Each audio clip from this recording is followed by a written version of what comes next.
أعوذ بالله من الشيطان الرجيم بسم الله الرحمن الرحیم اذ قالت الملائکۃ، جس وقت کہا فرشتوں نے، یا مریم، اے مریم، ان اللہ یبشرک، بے شک اللہ تعالیٰ آپ کو خوشخبری دیتا ہے، بکلمۃ منہ، اپنی جانب سے ایک کلمے کی، اسمہ، اس کا نام، المسیح عیسی ابن مریم، مسیح عیسیٰ ابن مریم ہوگا، وجیہن فی الدنیا والآخرہ، دنیا اور آخرت میں وہ عزت دار ہوگا، وجیہ ہوگا، ومن المقربین، اور وہ مقربین میں سے ہوں گے، اللہ ان کو اپنے مقرب بندوں میں شامل فرمائے، اور وہ یکلم الناس فی المہدی، وہ بچہ کلام کرے گا، لوگوں سے گفتگو کرے گا، فی المہدی، گود میں، وکہلن، اور ادھیڑ عمر میں، ومن الصالحین، اور وہ صالحین میں سے ہوگا، نیکوکاروں میں سے ہوگا۔ قالت، مریم نے کہا، ربی، اے میرے پروردگار، انا یکون لی ولد، میرے لیے کیسے اولاد ہوگی، کیسے وہ بچہ ہوگا، ولم یمسسنی بشر، حالانکہ ابھی تک کسی بشر نے مجھے ہاتھ بھی نہیں لگایا، چھوا بھی نہیں، میری شادی بھی نہیں ہوئی۔ قال، اللہ نے فرمایا، کذالک اللہ یخلق ما یشاء، اسی طرح اللہ جو چاہتے ہیں اس کو پیدا فرما دیتے ہیں۔ اذا قضا امرا، جب وہ اللہ کسی فیصلے کا، کسی کام کا ارادہ کر لیتے ہیں، فانما یقول له کن، پس اللہ اس کو کہتے ہیں ہو جا، فیکون، پس وہ ہو جاتا ہے۔ وَيُعَلِّمُهُ الْكِتَابَ وَالْحِكْمَةَ، اور اللہ اس بچے کو کتاب بھی سکھائیں گے اور حکمت بھی سکھائیں گے، وَالتَّوْرَاةَ وَالْإِنْجِيلَ، اور تورات اور انجیل بھی اللہ اس کو سکھائیں گے۔ سورہ آل عمران کی 45، 46، 47 اور 48، یہ 4 آیتیں، ان کا آج چوتھا درس ہے، 3 درس پیچھے گزر چکے ہیں، بہت سے مسائل، بہت سے نکات پیچھے بیان ہو چکے ہیں، اور بات چل رہی تھی کہ وہ یکلم الناس فی المہدی وکہلا، کہ یعنی حضرت عیسیٰ علیہ السلام کے اوصاف اللہ بیان فرما رہے ہیں کہ وہ بچہ کیسا کیسا بچہ ہوگا۔ ایک وصف، ایک معجزہ ان کا یہ بیان فرمایا کہ وہ لوگوں سے گود میں، ماں کی گود میں ہوگا تو اس وقت کلام کرے گا۔ تو ماں کی گود میں جتنے بچوں نے گفتگو کی ہے ان بچوں کا تذکرہ چل رہا تھا۔ ایک تو یہ حضرت عیسیٰ علیہ السلام، انہوں نے اپنی ماں کی پاک بازی اور ان کی پاکیزگی کو بیان کیا۔ جب یہودیوں نے حضرت مریم پر تہمت لگائی، آپ عیسیٰ علیہ السلام کو نومولود بچے کو لے کر محلے میں داخل ہوئیں، اپنے قبیلے میں داخل ہوئیں، تو یہودی کہنے لگے، یا مریم، اے مریم، یا اخت ہارون، اے ہارون کی بہن، ما کانت امک بغیہ، ما کان ابوک امرأ سوء، تیرے باپ نے کبھی کوئی گناہ نہیں کیا، تیری ماں کبھی کوئی نافرمانی نہیں کی، اس نے، تیری ماں باپ ایسے نہیں تھے، والدین نہیں تھے، یہ تو کیا لے کے آ گئی؟ تو یہ گویا کہ ایک بہت بڑا الزام تھا، اور حضرت مریم خاموش تھیں، اپنی زبان سے کچھ نہیں بولیں، اور اللہ کے حکم سے اللہ نے کہا تھا کہ تم اس بچے کی طرف اشارہ کر دینا، فاشارت الیہ، انہوں نے اس بچے کی طرف اشارہ کر لیا، تو انہوں نے کہا، کیف نکلم من کان فی المہد صبیا، سورہ مریم میں اللہ تفصیل بیان فرماتے ہیں۔ وہ یہودی کہنے لگے، یہ جو بچہ گود میں اٹھایا ہوا ہے یہ کیسے کلام کرے گا؟ قال، وہ فوراً عیسیٰ علیہ السلام، وہ بچہ بول اٹھا، انی عبد اللہ، میں اللہ کا بندہ ہوں، اور آتانی الکتاب، اللہ مجھے کتاب دیں گے، میں صاحب شریعت نبی بنوں گا، وجعلنی نبیا، اللہ مجھے اپنا پیغمبر بنائیں گے۔ تو یہ کلام جو کیا حضرت عیسیٰ علیہ السلام نے ماں کی گود میں کیا اور اپنی ماں کی پاکیزگی کو بیان فرمایا۔ پہلا واقعہ تو میں نے یہ بیان کر دیا تھا۔ دوسرا واقعہ حضرت جریح جو تھے، حضرت جریج، یہ ایک اللہ والے تھے، ان کا واقعہ بھی بیان ہو گیا، تو ان کی صفائی کے لیے بھی ایک بچے نے گواہی دی۔ تیسرا واقعہ بھی میں نے پچھلے درس میں بیان کر دیا کہ حضرت یوسف علیہ السلام پر جب زلیخا نے تہمت لگائی تھی کہ یوسف علیہ السلام کو اس نے مجبور کیا کہ تم میرے ساتھ زنا کرو، تو یوسف علیہ السلام بھاگے، اور قرآن کہتا ہے وَاسْتَبَقَ الْبَابَ، دونوں دروازے کی طرف بھاگ رہے ہیں، اور وقدت قمیصہ من دبر، اس زلیخا نے اس یوسف کی قمیص کو پیچھے سے پھاڑ دیا. جب پیچھے سے پکڑا، یوسف آگے بھاگ رہے ہیں تو پیچھے سے قمیص پھٹ گئی. اور وقدت قمیصہ من دبر والف یا سیدہا لدى الباب، بڑا دروازہ کھلا تو دونوں نے سیدہا، اس کے خاوند کو، اس کے سردار کو، جو اس زلیخا کا شوہر تھا اور وقت کا حاکم تھا، اس کو دروازے کے پاس پایا. سامنے دروازے کے وہ کھڑا تھا، اس نے دیکھ لیا یہ دونوں بھاگ رہے ہیں اور عجیب منظر ہے. اب میاں بیوی جو ہے اپنی بیوی کو کوئی بندہ کسی کے ساتھ دیکھے اور دروازے کے سامنے پکڑ لے تو کیا کیفیت ہوتی ہے.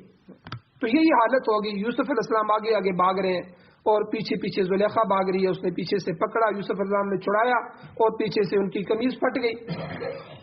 اور فوراً کہنے لگی کہ الف یا سیدہ لدى الباب، کہنے لگی قالت ما جزاء من اراد باهلك سوءا، اپنے خاوند کو کہنے لگی اس شخص کی کیا سزا ہو سکتی ہے جو تیری اہلیہ کے ساتھ برائی کا ارادہ کرے. یعنی فوراً الزام یوسف علیہ السلام پر لگا دی کہ یہ سب کچھ کر رہا تھا، میں تو اس سے جان چھڑا کے بھاگ رہی. تو اللہ جل شانہ نے تو وہاں قالت ما جزاء من اراد باهلك سوءا الا ان يسجن، ہاں اس کو قید کر دیا جائے، او عذاب علیم، یا دردناک عذاب دیا جائے جو تیری بیوی کے ساتھ یہ کر. قال هي راودتني عن نفسي، یوسف علیہ السلام نے کہا کہ اس نے مجھے اپنے نفس سے پھسلایا ہے، میں نے اسے کچھ نہیں کہا. تو فوراً وہاں ایک بچہ تھا، وہ بچہ بولا وشہید شاہد من اہلیہ، اسی زلیخا کے گھر والوں میں سے، خاندان میں سے ایک بچہ تھا، اس نے فوراً گواہی دی یوسف علیہ السلام کی. کہا ان کان قمیصہ، ان کی قمیص دیکھو، یوسف کی قمیص دیکھو. ان کان قمیصہ قد من قبل، اگر وہ آگے سے پھٹی ہوئی ہوگی تو فصدقت، زلیخا سچی ہے، یہ اپنے بات میں سچی ہے. وہو من الکاذبین، پھر یوسف جھوٹا ہے. وَإِن كَانَ قَمِيصُهُ قُدَّ مِن دُبُرٍ، اگر قمیض پیچھے سے پھٹی ہے تو پھر یوسف علیہ السلام سچے ہیں اور زلیخا جھوٹی ہے. یہ بچے نے گواہی دی. اب ان کے تو یعنی صفائی کے لیے کوئی اور چیز ہی نہیں تھی، وہ تو بند اندھیرے تھے. اب کون فیصلہ کرتا؟ عورت تو بگڑ گئی. اب اللہ نے اس بچے سے یوسف علیہ السلام کی پاک دامنی کو بیان فرمایا، اس نے گواہی دی. پھر جب دیکھا گیا، کیونکہ یوسف علیہ السلام اگر اس پر حملہ کرتے تو آگے سے قمیص پھٹتی، وہ اپنا دفاع کرتی، تو پیچھے سے جب وہ بھاگ رہے تھے تو پیچھے سے اس نے پکڑا تو پیچھے سے پھٹی. اب جب دیکھا تو پیچھے سے پھٹی ہوئی ہے تو اس کے خاوند نے کہا کیا یوسف آپ سچے ہیں اور یہ جھوٹی ہے اور یہ عورتوں کے مکر ہے جو یہ کرتی ہیں. تو بہرحال یہ ایک واقعہ بھی قرآن مجید میں آیا ہے کہ یوسف علیہ السلام کی صفائی کے لیے بھی بچے نے گواہی دی. اور چوتھا واقعہ فرعون کی بیٹی کی کنگھی کا واقعہ جو ہے وہ میں نے پچھلے درس میں بیان کیا. اور پانچواں واقعہ جو قرآن مجید نے بیان کیا وہ اصحاب الاخدود ہے. 30ویں سپارے میں سورہ بروج کے اندر اللہ فرماتے ہیں والسماء ذات البروج والیوم الموعود وشاہد ومشہود قتل اصحاب الاخدود، یہ خندقوں والے جو اہل ایمان تھے ان کو قتل کیا گیا، شہید کیا گیا.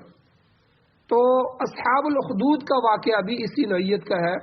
یہ واقعہ حضور علیہ الصلوۃ والسلام کی بعثت سے جب آپ کو نبی مبعوث کیا گیا اس سے 70 سال پہلے پیش آیا.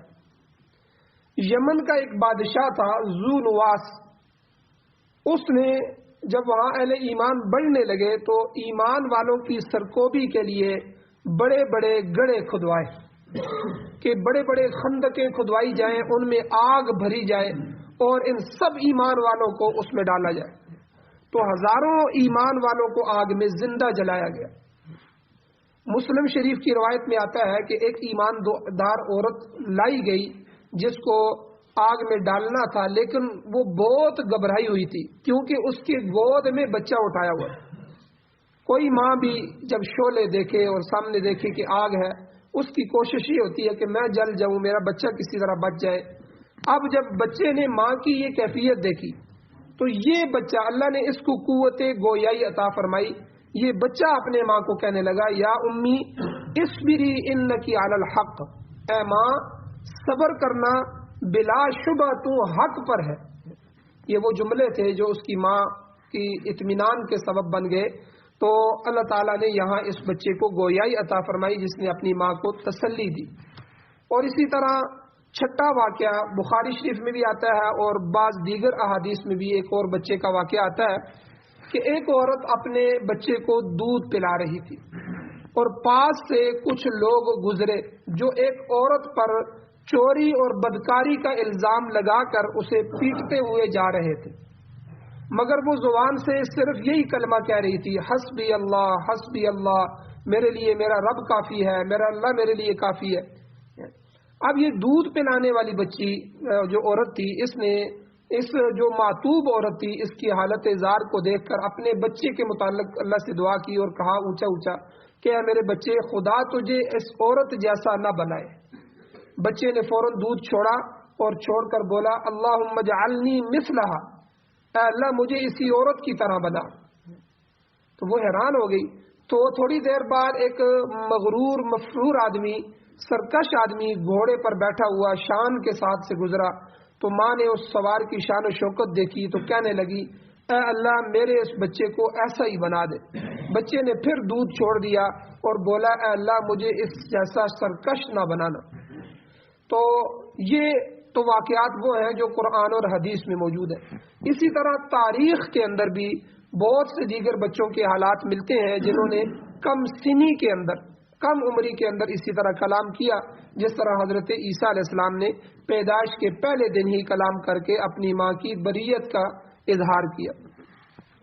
یہ تو اوصاف میں سے ایک وصف ہو گیا حضرت عیسیٰ علیہ السلام کا۔ اب یہاں ایک نقطہ اور وضاحت سمجھ لیں کہ اللہ کہتے ہیں وَيُكَلِّمُ النَّاسَ فِي الْمَهْدِ وَكَهْلًا، کہ عیسیٰ علیہ السلام ماں کی گود میں بھی کلام کریں گے اور کہولت کا زمانہ ادھیڑ عمر میں بھی کلام کریں گے۔ تو بعض مفسرین فرماتے ہیں کہ عیسیٰ علیہ السلام کے بچپن اور کہولت میں کلام کرنے سے مراد حکیمانہ کلام ہے، حکمت کا کلام کریں گے، اور عمر کے دونوں حصوں میں آپ کا کلام حکمت سے لبریز ہوگا۔ اگر وہ ماں کی گود میں بولیں گے تب بھی ان کا کلام حکیمانہ ہوگا، اور اگر وہ ادھیڑ عمر میں بولیں گے تو تب بھی ان کا کلام حکیمانہ ہوگا۔ چنانچہ بعض آثار میں آتا ہے کہ عیسیٰ علیہ السلام 12 سال کی عمر میں تبلیغ کر رہے تھے۔ 12 سال کا بچہ کیا ہوتا ہے؟ تو بچپن میں ہی آپ نے تبلیغ شروع کی اور ایسی حکیمانہ باتیں کرتے تھے کہ بڑے بڑے فلاسفر اور بڑے بڑے دانا اور عقل مند آدمی حیران رہ جاتے تھے کہ یہ بچہ کیا بول رہا ہے۔ تفسیر بیضاوی میں اور تفسیر روح المعانی میں حضرت سعید بن مسیب اور حضرت زید بن اسلم رحمہ اللہ جو تابعین میں سے ہیں، وہ فرماتے ہیں کہ عیسیٰ علیہ السلام کو اللہ تعالیٰ نے 33 سال کی عمر میں آسمان پہ اٹھا لیا۔ یہ 33 سال کی عمر میں جب یہودیوں نے آپ کو صلیب پر چڑھانا چاہا، سولی دینی چاہیے، تو عیسیٰ علیہ السلام کو زندہ آسمانوں پہ اٹھایا گیا، اور دوسرے آسمان پر عیسیٰ علیہ السلام آج بھی موجود ہیں، کیونکہ جو معراج والی حدیث ہے جس میں حضور علیہ السلام کو معراج کرائی تھی، ان کی آسمانوں پر جو نبیوں سے ملاقاتیں ہوئی تھی، تو دوسرے آسمان پر حضور علیہ السلام کی ملاقات حضرت یحییٰ علیہ السلام اور حضرت عیسیٰ علیہ السلام سے ہوئی۔ ان احادیث میں موجود ہے۔ ایک طرف تو یہ بات ہے کہ حضرت عیسیٰ علیہ السلام بچپن میں بولے، تبلیغ کی اور حکیمانہ کلام کیا اور اللہ کی طرف دعوت دی، اور 12 سال کی گود میں بھی بولے اور 12 سال کی عمر میں باقاعدہ تبلیغ شروع کی اور لوگوں کو حیران کر دیا۔ یہ بات تو ثابت ہوگی، اور یہ بات بھی ثابت ہو گئی کہ 33 سال کی عمر میں آپ کو اوپر اٹھا لیا گیا۔ لیکن جو اللہ نے کہا وہ کہلا کہ وہ کہولت کی عمر میں وہ کلام کریں گے، تو کہل کی جو کہولت کی عمر ہوتی ہے یہ 40 سال کے بعد شروع ہوتی ہے۔ تو اب سوال یہ پیدا ہوتا ہے کہ عیسیٰ علیہ السلام 40 سال تک تو دنیا میں ٹھہرے ہی نہیں، پھر قرآن پاک کہتا ہے کہ وہ کہولت میں بھی کلام کریں گے، اس سے کیا مراد ہے؟ مفسرین نے اس کا جواب دیا ہے کہ عیسیٰ علیہ السلام کا بچپن میں کلام کرنا تو مکمل ہو گیا، مگر آپ کا کہولت یعنی ادھیڑ عمر میں کلام کرنا ابھی بھی باقی ہے۔ اس کی تکمیل کب ہوگی؟ اس کی تکمیل اس وقت ہوگی جب قرب قیامت ہوگی، قیامت قریب ہوگی، اور آپ علیہ الصلوۃ والسلام کو، عیسیٰ علیہ السلام کو اللہ تعالیٰ دوبارہ زندہ زمینوں پر اتاریں گے، اور وہ آ کر دجال کو قتل کریں گے، اور اس عمر میں بھی جو ان کا کلام ہوگا وہ حکیمانہ کلام ہوگا۔ یاد رکھیں 100 سے زیادہ احادیث موجود ہیں جن میں حضرت عیسیٰ علیہ السلام کے دوبارہ آنے کا ذکر ہے۔ اس لیے مرزائی اور عیسائی نہیں مانتے، تو اس لیے کوئی مرزائی، کوئی عیسائی، کوئی ایسا آدمی آپ سے بات کرے تو آپ کے ذہن میں ہونا چاہیے 100 سے زیادہ احادیث مبارکہ موجود ہیں جن میں حضور علیہ السلام نے صحابہ کو بتایا کہ آخری زمانے میں قرب قیامت میں اللہ تعالیٰ نے جو حضرت عیسیٰ علیہ السلام کو آسمانوں پر زندہ اٹھایا تو ایک مقصد کے لیے اٹھایا، اس مقصد کو پورا کرنے کے لیے دوبارہ ان کو جو ہے زمین پہ اتارا جائے گا۔ اور حدیث میں آتا ہے کہ 2 فرشتوں کے کندھوں پر ہاتھ رکھ کر اس طرح دمشق کی جامع مسجد میں مینارے پر حضرت عیسیٰ علیہ السلام اتریں گے، اور فجر کی اذان کے بعد نماز کے لیے جماعت کھڑی ہو چکی ہوگی اور اقامت کہی جا چکی ہوگی۔ حضرت مہدی جو ہے وہ آگے مصلی پہ موجود ہوں گے اور حضرت عیسیٰ علیہ السلام اتریں گے، اور جب اتریں گے تو حضرت مہدی ان کو کہیں گے کہ آپ نماز پڑھائیں، تو حضرت عیسیٰ فرمائیں گے کہ نہیں، اقامت آپ کے لیے کہی جا چکی ہے، آپ نماز پڑھائیں۔ اس کے بعد جو ہے حضرت مہدی جو نماز پڑھائیں گے، اس کے بعد ساری جو ہے جب تک حضرت عیسیٰ علیہ السلام رہیں گے خود امامت بھی کریں گے اور وہاں رہیں گے بھی، اور دجال کو قتل کریں گے۔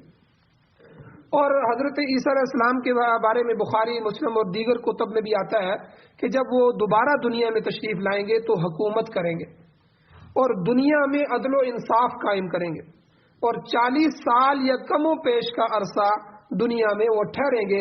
بعض روایات میں 7 سال کا بھی ذکر آتا ہے، لیکن جو مشہور روایت ہے وہ 40 سال کی ہے کہ 40 سال کا عرصہ پھر وہ دوبارہ دنیا میں گزاریں گے، اور اس عرصے میں آپ نکاح بھی کریں گے اور آپ کی اولاد بھی ہوگی، اور پھر جو طبی موت ہوتی ہے جس طرح عام آدمی فوت ہوتا ہے، طبی وفات آپ کی ہوگی۔ اور حضور علیہ السلام نے حدیث میں فرمایا کہ حضور کے روزے کے اندر جو ہے 4 آدمیوں کی جگہ ہے، 3 آدمیوں کی جگہ تو قبر بن گئی ہے، ایک حضور ہے، ایک حضرت ابوبکر صدیق ہے، ایک حضرت عمر فاروق رضی اللہ تعالیٰ عنہ ہے، یہ 3 قبریں تو موجود ہیں، 4تھی قبر کی جگہ باقی ہے۔ حضور نے فرمایا کہ حضرت عیسیٰ علیہ السلام جب تبھی فوت ہو جائیں گے، تبھی موت ان کی آئے گی، تو یہ 4تھی قبر حضرت عیسیٰ علیہ السلام کی ہوگی۔ روزے مبارک کے اندر حضور علیہ الصلوۃ والسلام کے ساتھ اور شیخین کے ساتھ حضرت عیسیٰ علیہ السلام کو دفن کیا جائے گا۔ یہ ترمذی شریف کی حدیث ہے اور حسن درجے کی ہے، تو اس لیے یہ سارے کام حضرت عیسیٰ علیہ السلام کے ہوں گے۔ تو کہولت کے اندر جو کلام ہے ادھیڑ عمر میں، یہ بعد میں آنے کے وقت وہ کلام کریں گے، اس وقت پوری دنیا میں حیرانگی ہوگی کہ کس طرح جو ہے عیسیٰ علیہ السلام اتنا مبارک کلام پڑھ رہے ہیں۔ آگے اللہ تعالیٰ نے فرمایا کہ معجزات کے بعد، ان معجزات کے تذکرہ کرنے کے بعد، وَمِنَ الصَّالِحِينَ، عیسیٰ علیہ السلام صالحین میں سے ہوں گے۔ صالح کسے کہتے ہیں؟ صالح کا معنی ہے نیکوکار، نیکی کرنے والا۔ اور میں نے پہلے بھی عرض کیا تھا کہ صالح اس شخص کو کہتے ہیں جو نیکی کی صلاحیت رکھتا ہو، اللہ تعالیٰ اور اس کی مخلوق کے حقوق ادا کرتا ہو اور کسی کا حق ضائع نہ کرتا ہو۔ حضرت عیسیٰ علیہ السلام میں یہ خوبی بدرجہ اتم موجود تھی۔ آپ اللہ کے اولو العزم پیغمبر تھے اور صاحب کتاب رسول ہیں، لہذا فرشتوں نے حضرت مریم کو بشارت دیتے ہوئے یہ بھی کہا کہ جس کلمت اللہ کی اللہ نے آپ کو بشارت دی ہے وہ نیکوکاروں میں سے ہوگا، صالحین میں سے ہوگا۔ اور حضرت مریم کی یہاں پریشانی سنیں، پریشان ہوگی جب حضرت مریم نے فرشتوں کی زبان سے بیٹے کی پیدائش کی بشارت سنی تو بمقتضائے بشریت کوئی انسان بھی ہوتا تو پریشان ہو جاتا، وہ گھبرا اٹھی۔ بات ہی ایسی تھی کہ وہ ایک عابدہ عورت تھی، زاہدہ عورت تھی، پاک باز عورت تھی، دوشیزہ لڑکی تھی، اور ان کا نکاح بھی نہیں ہوا تھا، تو بچہ کیسے پیدا ہوگا؟ کیا اللہ نکاح ہوگا، نکاح کے بعد بچہ پیدا ہوگا؟ اگر نہیں نکاح ہوگا تو بچہ کیسے ہوگا؟ حضرت مریم کو طرح طرح کے خیالات آنے لگے، تو جو بشارت سنانے والے فرشتے تھے آخرکار پریشان ہو کر ان کو کہنے لگی، قالت، کہا کہ ربی، اے میرے پروردگار، انا یکون لی ولد، میرے لیے کیسے لڑکا ہوگا؟ ولم یمسسنی بشر، مجھے تو کسی آدمی نے ہاتھ تک نہیں لگایا۔ اور عادت اللہ، اللہ کا طریقہ تو یہ ہے کہ مرد اور زن کے ملاپ سے بچہ پیدا ہوتا ہے، آگے نسل چلتی ہے، مگر نہ تو میرا نکاح ہوا ہے، نہ کسی ناجائز طریقے سے مرد کی قربت حاصل ہوئی ہے، تو اے اللہ بچہ کیسے پیدا ہوگا؟ میں تو پریشان ہوں۔ فرشتوں نے جواب دیا، قال كذلك اللہ یخلق ما یشاء، اسی طرح اللہ تعالیٰ پیدا کرتا ہے جو وہ چاہتا ہے۔ یہاں علماء نے ایک نقطہ بھی لکھا ہے کہ اس سے پہلے جب حضرت یحییٰ علیہ السلام کی پیدائش کی بشارت زکریا علیہ السلام کو سنائی گئی تھی، اس میں اللہ تعالیٰ نے فرمایا كذلك اللہ یفعل ما یشاء، اور یہاں اللہ نے فرمایا یخلق ما یشاء، کہ اس میں عجیب نقطہ ہے کہ وہاں زکریا علیہ السلام اور ان کی بیوی بوڑھے تھے، یعنی بانجھ تھی بیوی اور زکریا علیہ السلام بوڑھے تھے، لیکن تھے دونوں موجود، میاں بیوی موجود تھے۔ تو اب دونوں نے کہا کہ اے اللہ میں تو بوڑھا ہو گیا ہوں، میری بیوی بانجھ ہے، بچے تو پیدا نہیں کر سکتی، آپ لیکن مجھے بچہ دیں۔ اللہ نے ان میں سے یحییٰ علیہ السلام ان کو عطا فرمائے۔ تو اس لیے وہاں اللہ نے فرمایا تھا یفعل ما یشاء، اللہ جو کرنا چاہتا ہے فعل وہ کرتا ہے، وہاں فعل ہوا۔ تو بظاہر ناممکن تھا ان سے بچہ پیدا ہونا، لیکن بہرحال جوڑا تو موجود تھا، میاں بیوی تو موجود تھے۔ لیکن یہاں اللہ نے فرمایا یخلق ما یشاء، میں خالق ہوں، میں اس کو پیدا کروں گا خود۔ تو یہاں ناممکن بھی تھا اور جوڑا بھی موجود نہیں تھا، یعنی تصور ہی نہیں تھا، یہ تو خود ایک معجزہ تھا۔ تو اس لیے اللہ نے یہاں فرمایا یخلق ما یشاء۔ اور حضرت آدم علیہ السلام کو آپ دیکھیں، آدم علیہ السلام کی جب اللہ نے تخلیق فرمائی وہاں تو ماں بھی نہیں تھی، یہاں تو پھر ماں ہے۔ اور زکریا علیہ السلام کو اللہ نے یحییٰ علیہ السلام عطا فرمائے، وہاں ماں باپ موجود تھے، اگرچہ بوڑھے تھے اور بیوی بانجھ تھی، اولاد کے قابل ہی نہیں تھی اور بڑھاپا بھی آ گیا تھا، لیکن پھر بھی اللہ نے وہاں بھی معجزہ ہوا، اللہ نے وہاں سے یحییٰ علیہ السلام ان کو عطا فرمائے۔ اور عیسیٰ علیہ السلام والا واقعہ بھی حیرانگی والا ہے کہ ماں موجود ہے لیکن باپ نہیں ہے، بغیر باپ کے اللہ نے پیدا کر دیا، تو یہ بھی اللہ کی تخلیق ہے۔ لیکن آدم علیہ السلام کا واقعہ ان سب سے حیران کن ہے کہ ماں بھی نہیں ہے اور باپ بھی نہیں ہے، اللہ تعالیٰ نے خود ان کو کلمہ کن کے ساتھ پیدا فرمایا۔ اس لیے اگلے حصے میں اللہ فرماتے ہیں اذا قضا امرا، اللہ جب کسی معاملے کا فیصلہ کر لیتے ہیں، بس میں نے یہ کام کرنا ہے، تو اللہ کیا کرتے ہیں فإنما يقول له کن، اللہ اس کام کو کہتے ہیں کہ ہو جا، اللہ حکم دیتے ہیں ہو جا، فیکون، پس وہ ہو جاتا ہے۔ تو یہاں آدم علیہ السلام میں بھی کوئی اسباب موجود نہیں تھے، نہ باپ تھا نہ ماں تھی، بس اللہ کو اسباب کی ضرورت ہی نہیں ہے، اس کا حکم کافی ہے۔ وہاں اللہ نے حکم فرمایا تو آدم علیہ السلام کے اندر روح پڑ گئی اور وہ زندہ ہو گئے۔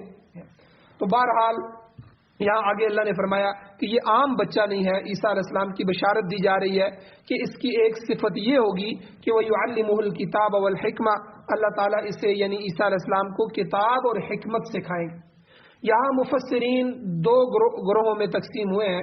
بعض مفسرین، عام مفسرین فرماتے ہیں کہ کتاب سے لکھنا مراد ہے، اللہ اس کو لکھنا سکھائیں گے، اور حکمت سے دانائی مراد ہے کہ عقل مندی کی باتیں اللہ ان کو سکھائیں گے، اس بچے کو سکھائیں گے۔